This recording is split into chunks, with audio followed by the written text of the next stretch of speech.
আসসালামু আলাইকুম এভরিওয়ান, কি খবর সবার? লাস্ট স্যাটারডেতে আমাদের এখানে প্রথম স্নোফল হয়। এরপরে আমি আপনাদের সাথে অনেক সুন্দর সুন্দর ছবি এবং রিল শেয়ার করছি স্নোফলের, বাট প্রথম স্নো ডেতে আমরা কি কি করছি তা কিন্তু শেয়ার করা হয়নি। তো আজকে আমি আপনাদের সাথে আমাদের স্নোফলের প্রথম দিনের কিছু মুহূর্ত শেয়ার করতেছি।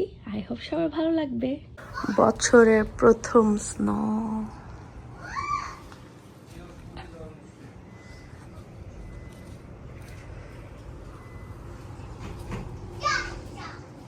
মাত্র ঘুমের থেকে উঠছি, উঠেই দেখি এমন হয়ে আছে। সবাই বের হয়েছে স্নো দেখতে। ধরো, ভালো লাগতেছে ধরতে? ওরকম পরে নাই যে তুমি স্নোম্যান বানাবা। কিন্তু সকাল সকাল যে বউর জন্য আর নিজের জন্য নাস্তা বানাতেছো কেমন লাগতেছে? লজ্জা লাগতেছে না তোমার কথাটা বলতে? না, আমার তো ভালো লাগতেছে। আমি রেডি রেডি নাস্তা পাবো, কেন লজ্জা লাগবে? তুমি, আমি যখন বানাই দিই তখন তোমার লজ্জা লাগে না খাইতে? রুটিও দুই ভাগ হয়ে গেছে তোমার এইসব তোমার কথা শুনে রুটি ভাঙে গেছে মাঝখান দিয়ে। তোমার কথা শুই না। সকাল সকাল বিফ কিমা বানাইছে। তোমার কি হয়েছে বলো? বাট ইয়োনা গো, কোথায় যাবা?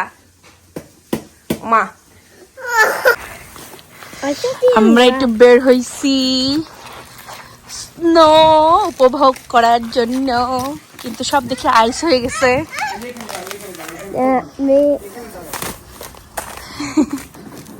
সব আইস হয়ে গেছে। একটু আইসি। আরাশ, তুমি হ্যাপি?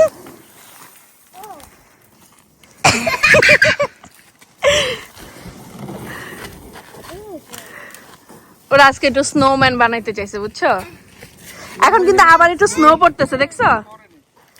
এখন আবার পড়া শুরু হয়েছে। শেষ হয় নাই তোমাদের দুইজনের? আরাশকে গাড়িটা ক্লিন করে দিবে? Don't go. গাড়ির উপরে যত বরফ পড়ছে ওগুলা হাত, কিন্তু এখন আবার স্নো পড়া শুরু হয়ে গেছে। ঠান্ডা পড়লেই হচ্ছে গিয়ে খিচুড়ি রান্না করা হয়। তো সব সময়কার মতো আজকে অনেক অনেক ঠান্ডা পড়ছে এবং স্নো পড়ছে, তাই হচ্ছে গিয়ে আমি খিচুড়ি রান্না করছি। একেবারে বড় পাতিলে খিচুড়ি বসাইছি। এখানে আবার গরুর মাংস রান্না করছি বিশাল বড় সড়ো করে। খিচুড়ি আমার হইতেছে। এবার আর অন্তু বলে নাই, আমার খুব ইচ্ছা হইতেছিল যে অনেক দিন খিচুড়ি গরুর মাংস হয় না আমাদের বাসায়, তো এই জন্য আজকে আমি খিচুড়ি আর গরুর মাংস রান্না করছি। বছরের প্রথম স্নো পড়ছে তাই। হঠাৎ করে মনে হলো একটু ভর্তা বানাই, তো এখানে ধনিয়া পাতার ভর্তার প্রসেসিং চলতেছে। ধনিয়া পাতা ভর্তার জন্য রসুন, কাঁচামরিচ, আবার এখানে হচ্ছে ধনিয়া পাতা আমি সতে করে নিছি। এগুলো এখন আমি এক এক করে ব্লেন্ড করব।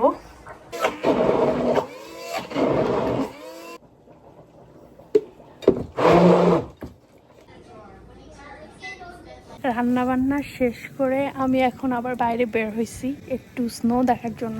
এখন আপাতত একটু বোঝা যাইতেছে যে অনেক স্নো পড়ছে, কারণ এখনো বৃষ্টির মতো টিপটিপ করে পড়তেছে, সবকিছু সাদা হয়ে গেছে। আই থিঙ্ক কালকে সকালবেলা উঠে দেখবো অনেক স্নো পড়ছে। আমাদের এখানে দেখাচ্ছে যে রাতে স্নো স্টর্ম হবে, দেখা যাক কেমন হয়। মাঝে মাঝে তো দেখায় একরকম, বাট পরে আরেক রকম হয়ে যায়। বাট একটু বোঝা যাচ্ছে যে হবে, স্নো স্টর্ম হবে, কারণ বৃষ্টির মতো এখন স্নোগুলো পড়তেছে, ভালো লাগতেছে। আমি তো বাসার ড্রেস পরে বেরিয়ে গেছি, বাট সাথে জ্যাকেট রাখছি, কিন্তু আমার জ্যাকেট আর লাগতেছে না, এমনি ভালো লাগতেছে। একটু বেশি হইলে মজা লাগবে। দিনের মতো আজকেও আবার বেশি বেশি ঝাল ঝাল করে শুকনা মরিচের ভর্তা।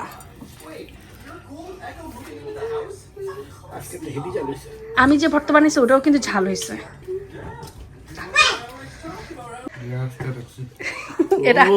এটা আটকায় রাখছে বাপির জন্য, গাছ মুরব্বির জন্য। আমার একটা আলু লাগবে, সরি, আর আমার এক টুকরা মাংস লাগবে ইয়া ছাড়া, ভালো মতো নেন, আরো অনেক কিছু আছে। বহুত না I want the ভর্তা আচ্ছা, খাইয়া perfect মাছটা। এই জন্য তো সেভাবে এদুর তো 250 থেকে কম দিচ্ছেন আপনি। না আমি রাতে তো খাই না, বাট তুমি এখানে খাবো দেখে সারাদিন খাই না। তো এই যে দেখে নেন কিভাবে উনি শুকনো হইতেছে। কথা ছিল এছাড়া তুষি ভাবিরা, সোহান ভাইয়া এবং আমরা মিলে একসাথে আমাদের বাসায় খিচুড়ি খাবো। ওয়েদারের কারণে হয়ে ওঠে নাই। তুষি ভাবির বাসা আমার বাসা থেকে 5-6 মিনিট দূরে, তাই তুষি ভাবি চলে আসতে পারছে। ঠিক আছে সবকিছু। কি খেলেন আপনারা দুইজন মিলে একজনের খানা খেতে পারেন। আপনার কি খাইছেন? আমি যে শুটতেছিলাম, সরি আমি খাওয়া একদম ছিলাম, মুহিত ছিলাম, বুঝতে পারিনি, মজা ছিল। পাখির বাচ্চার মতো খাইছেন। গরুর মাংস ওয়াজ মাই টাইপ অফ গরুর মাংস, লাইক আমি আরেকটা পিস মাংস খাবো। মাংস খাইতে অসুবিধা নেই, মাংস আরেকটা পিস খেতে চাই। It was really good. And the aloo too. কিন্তু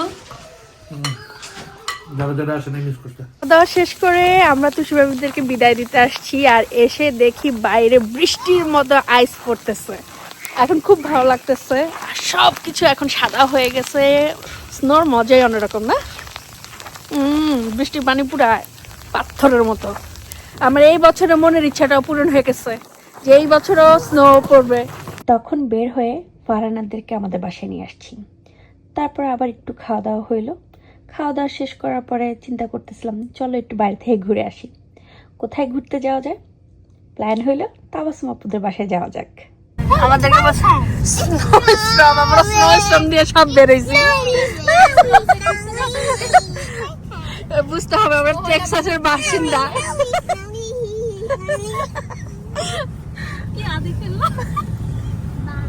জীবনে স্নো দেখি নাই, কিন্তু একটা মানুষের বাসায় গিয়ে যে উঠবো তাই যে কি বিরক্ত বোধ করবো, বাচ্চাটা শান্ত ছিল, পোলা ভাই আইয়া আমাদের থেকে বেশি পাগল আছে।